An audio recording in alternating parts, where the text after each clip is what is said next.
लखनऊ विकास प्राधिकरण ने लगभग 800 एकड़ क्षेत्रफल में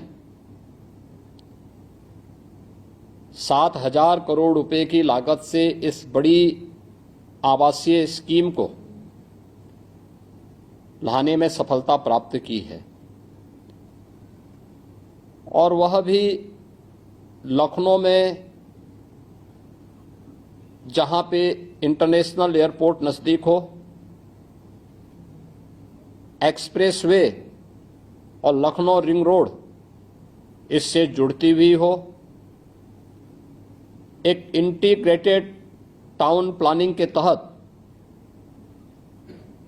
वहां पर एजुकेशन के एक हब के रूप में स्थापित करने के लिए भी 100 एकड़ से अधिक भूमि आरक्षित की गई हो, और हर एक तबके के लिए वहां पर हाईराइज आवासीय सुविधा के साथ साथ खाली प्लॉट भी उपलब्ध करवाने देने की व्यवस्था वहां पर की गई हो, एक अत्यंत सराहनीय प्रयास है। लोगों को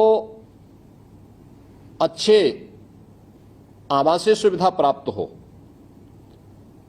ईज ऑफ लिविंग बेहतर हो, यह डबल इंजन सरकार की पहली प्राथमिकता है। प्रधानमंत्री मोदी जी ने पिछले 10 वर्ष में इस दिशा में देश के अंदर बड़े कदम बढ़ाए हैं। आवासीय क्षेत्र में नई टेक्नोलॉजी को ला करके इसे अत्याधुनिक स्वरूप देने के साथ साथ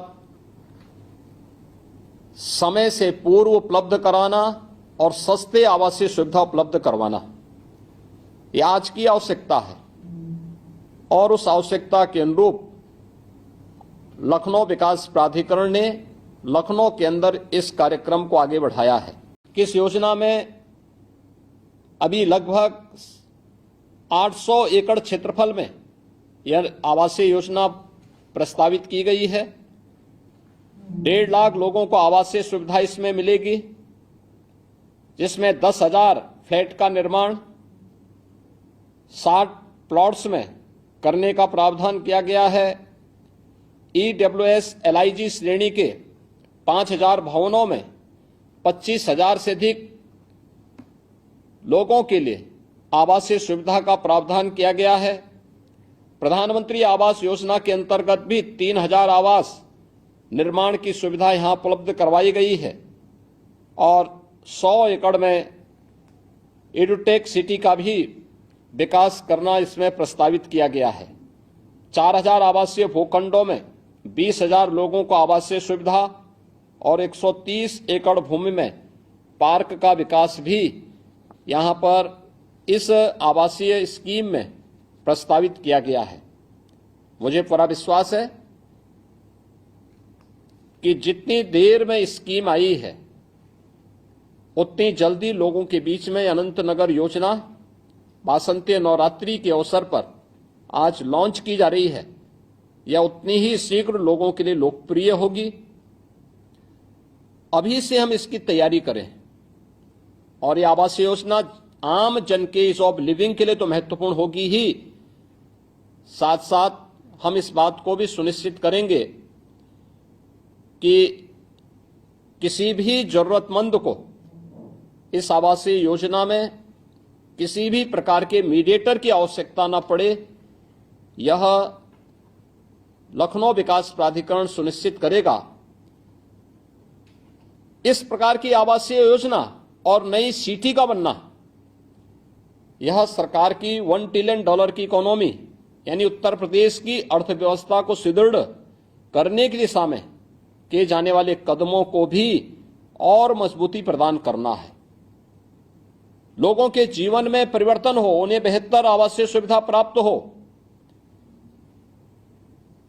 उनका जीवन और भी सुगम और आसान हो, इसके लिए भी इस प्रकार की स्कीम अत्यंत फलदायी साबित हो सकती है। मैं वासंती नवरात्रि के अवसर पर लखनऊ विकास प्राधिकरण के द्वारा प्रारंभ की गई इस योजना के लिए लखनऊ विकास प्राधिकरण को हृदय से धन्यवाद देता हूं। ये भारत अब दुनिया का पिछड़कू नहीं, बल्कि दुनिया की 5वीं बड़ी अर्थव्यवस्था बन चुका है और आने वाले समय में मात्र 2 वर्ष में भारत दुनिया की 3री बड़ी अर्थव्यवस्था बनेगा, इसमें कोई संदेह नहीं। आज प्रधानमंत्री मोदी जी के नेतृत्व में जीवन के हर एक क्षेत्र में व्यापक परिवर्तन हमें देखने को मिला है। क्या वह शिक्षा का हो, क्या वह स्वास्थ्य का हो, क्या वह रोजगार का हो, क्या वह निवेश का हो, विरासत और विकास एक नए पहचान के रूप में पूरे देश को आगे बढ़ाने का कार्य कर रहा है। एक नए भारत का दर्शन हो रहा है।